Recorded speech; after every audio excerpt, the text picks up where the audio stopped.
That will ultimately translate into all kinds of financial KPIs that would be fun to see, but that's not the driver. The driver is to tap into this passion of the employees to get some global scale.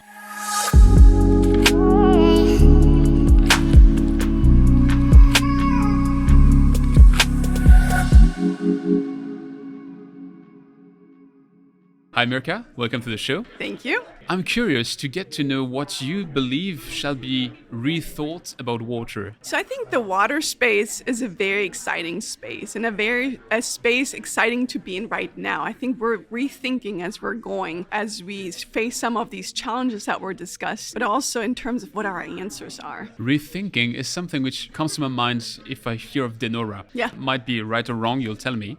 But it sounds to me like your company has been rethought quite a lot over the past decades. Is that right? That is correct, yeah. So we are celebrating our 100-year anniversary next year, which is a big milestone and certainly something that gives us resilience and stability. But at the same time, we have added the water business only in 2015 to the group. We've had a number of change of ownerships since then, last but not least, an IPO this year in June. And so with each of these changes, certainly also always a transformational progression in our company journey. Adding water in 2015, was it to a response to something you've noticed in the market, which was a challenge you wanted to take on as a company? Nora is an electrochemical technology company, and they actually served the water space since the 70s. And then early in 2001, created a joint venture with Severn Trent Purification as one of the key markets they were addressing. And so it became a natural evolution to say, wait a minute, if this is such a core market that we're serving, why don't we bring it in-house? We always joke as the second leg to stand on besides the traditional family business. So we're a group of two businesses. So what are the challenges out there which you like to address as Nora? In the water world, there's so many things you could be addressing. Could be water quality, water scarcity, advanced treatments of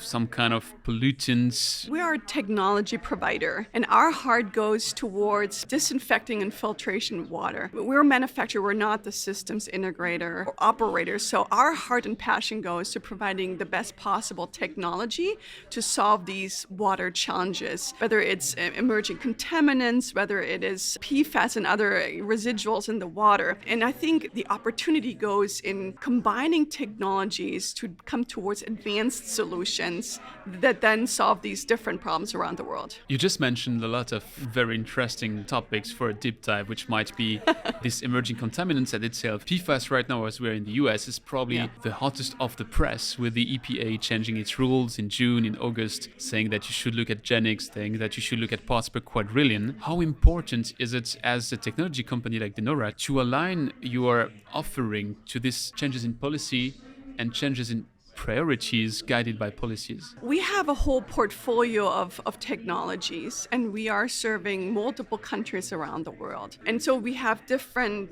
changes in regulation, which allows us to provide stability to our shareholders that, different technologies have different trends. On the other hand, of course, there's new trends that are starting in one part of the world, like PFAS, that we can already anticipate will likely also become an issue somewhere else. So I would say it's a balancing act of making sure that we are maintaining or offering our portfolio around the world to get economies of scale and make sure that we have the best possible offering there, while also, of course, always being on the lookout to new regulations, new trends, new technological needs that we can pilot in a certain area and then take from there. What does it change as a company to go through an IPO? Certainly coming from a privately held background with a family that has a 100-year perspective, a vision and pride that goes much beyond any type of time horizon, to then becoming public is the other end of the spectrum, where you have to make sure that you reliably deliver on every single quarter. And so that balance of having that long-term vision, while now also learning how to be really reliable on delivering to the promises of our shareholders. Luckily, we had a little bit of pre-run time to set all that up in preparation. But that's certainly one of the big changes in terms of just time horizons and expectations of our shareholders. So when you come to a conference like this one, where there's a lot of finance involved, does it kind of change your goggles as the way you look at the room? I come to these conferences because I'm just super excited to talk about my favorite topic, water. I mean, I think it's hearing about the thoughts of the different stakeholders, but we have to make sure we stay our course. I think the water space is really bigger than us just optimizing on one single topic, and instead we really need to take that bigger lens of this is my path and someone else chooses a different business model. It's super interesting to see, and someone might choose the same, which is also fantastic because I rather have strong competition than continue to struggle with some of the water challenges we're seeing. You're a technology company. Do you aim to stay like that, or do you want to go maybe into the EPC part of the business, or maybe to do kind of a service out of your technology? So I think it's really important to stay true to the core. It's very tempting to go after the multi-million-dollar projects, but we're not an EPC. And EPCs require different skill sets than my team has. My team is really, really good at the technology side of it. And so we want to keep that focus and leverage that, and then work with partners that are really good at systems integration and really good at construction. They have that capabilities, we have our capabilities, and together we can win. De Nora has been built over the last years through several M&A moves. Is there a secret you can share here? I have an idea about the answer, but do you have more in the pipe? So we are definitely in a growth mode, and we will continue to focus on building out our portfolio with advanced disinfection filtration technologies and others. So that's a yes, which cannot be a yes. Interesting. Yes. And a secret about M&A on the way to integrate those new companies into the group? Is there some things which you have to take care of and to be very careful of? I think integration really comes down to the people and taking a people-first perspective. We're buying capabilities. And so I find that in every acquisitions, there is that maybe threat or fear of the acquired company that they're going to lose their identity. But instead, I just invested money in acquiring that capability. And so making sure that we keep that forefront and make people feel appreciated and value for what they bring to the table. I think the integration then is a balancing act of integrating these new capabilities with the old capabilities and creating stronger together. And so I think the topic of integration is oftentimes underestimated of how much effort that really takes in integrating systems and procedures and policies, but also making sure that we leverage each other's capabilities and that talent view. That just takes some time, but I think that's where we can then really create enterprise value by taking a technology or competencies and shifting them out globally. We've heard this morning in the keynote from Seth Siegel how consolidation is something which shall be at the center of the talks in the next years if we want to strive in the water sector. There's not that much companies the size of De Nora in that sector, if I may say so, a bit in this in-between. Absolutely. The very big guys and the small Correct. guys. Do you feel like a vehicle for growth to meet those very big guys, or do you feel like a prey? No, not a prey, not at all. No, I think it's a huge opportunity, and that's what gets me excited to shape a company. We have all these small companies that have come up with a certain focus, but then they get stuck somewhere. And as we bring them together, diamond like that, and put them into our crown, how do we, again, make sure that we fully leverage the value of this acquired unit while also giving them some more scale to the business, whether it's the systems we use or the processes. I love working with playbooks, and the playbooks aren't academic playbooks, but they're from the team around the world that we have in-house. How do they each solve their problem, and what can we learn from each other peer-to-peer?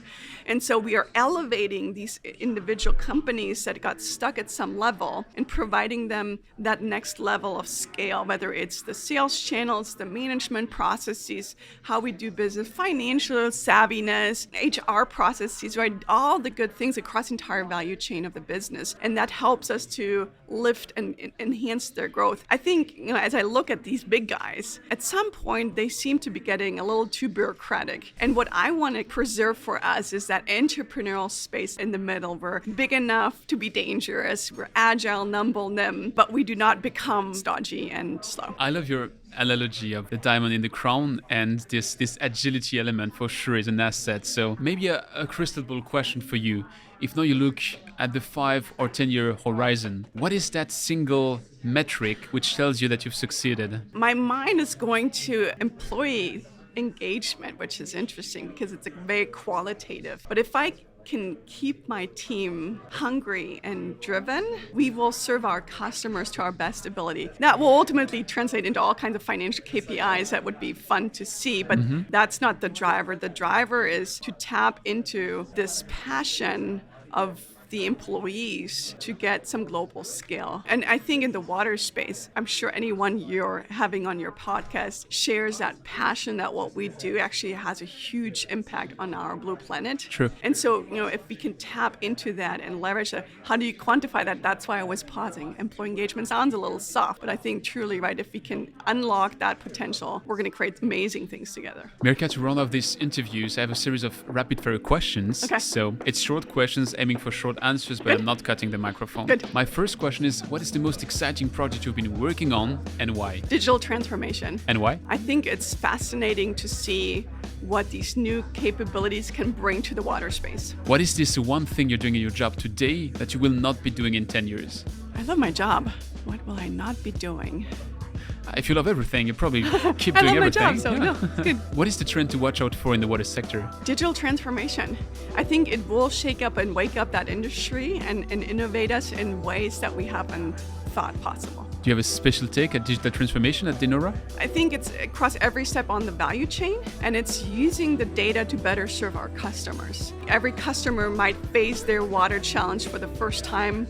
It might be unique to them, but we for sure have seen it somewhere else around the globe. And so if we can tap into that knowledge of how we have solved it for other customers, to making sure that we're faster, better, more reliable, using data for that purpose. You're coming from that entrepreneurial side of the water sector, so for that last question, you'll have to project yourself. You get elected as a global water leader, so worldwide you have an unlimited power, but you can take only one measure. You have one single move. What is it? I want to see the industry unite and have an industry voice in sustainability. That sustainability is not just reduced to decarbonization, but there's a water theme that we drive as an industry beyond our industry. Well, Mirka, it's been a pleasure. I would have many more questions, but I have to be cautious of your time, and it's a conference. I guess you'd like to enjoy the conference as well. Thanks for stopping by, and talk to you soon. Thank you so much. This is it for another episode of the Don't Waste Water podcast. I'd like to hand out a special thanks to Science Water for enabling it, and if you enjoyed it, make sure to give it a review on Apple Podcasts, Spotify, or wherever you get your podcast from. I don't know if I deserve 5 stars, but my guest surely does. Do it now, tell it to your friends, and I'll be back very soon with the next interview.